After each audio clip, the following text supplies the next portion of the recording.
บุรีรัมย์นี่ก็ชอบกันอย่างไอกันเต็มทางกันสุรินทร์บุรีรัมย์นี่ก็ชอบกันอย่างไอพวกทางได้ฟังพวกทางได้ฟังสนุกกันจังกันใช่ไหมพวกเรา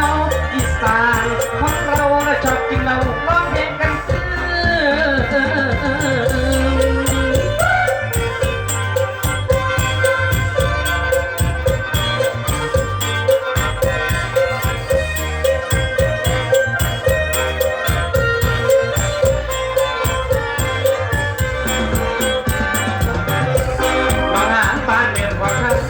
น้องงานบ้านเดิมพอทับลองกลับขึ้นมาไปเยี่ยมอีแม่ปกสำนักบ้านเดิมแท้แท้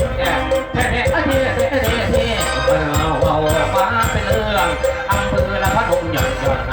อำเภอละพนมหย่อนหย่อนจังหวัดนครเห็นเร็วเดินทางตัวพนมกันจะริมฟังน้ำไอ้ฟังน้ำคนวายอยู่บ่สาววันกลับไปเมืองอุบลวันกลับไปเมืองอุบลเมืองนี้น่าสุขสร้างน้ำเกี่ยวเทกันน้ำมูลดอกคูณเสียงเทแปดน้ำมูลดอกคูณเสียงเทเมืองนี้เป็นแปรนักศิลปินเมืองนี้เป็นแปรนักศิลปินสุรินทร์ก็จะไปทั้งกัน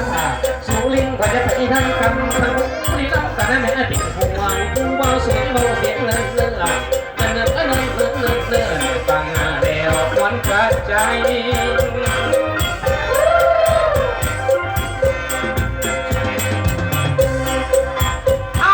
พาหมอแค้นไปเที่ยวหาสาวจังเลย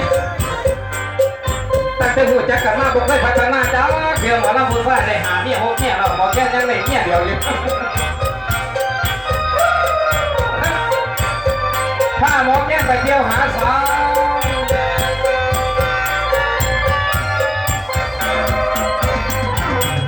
ปลาอะไรไอ้พี่หมอแค้นปลาอะไรไอ้พี่หมอแค้น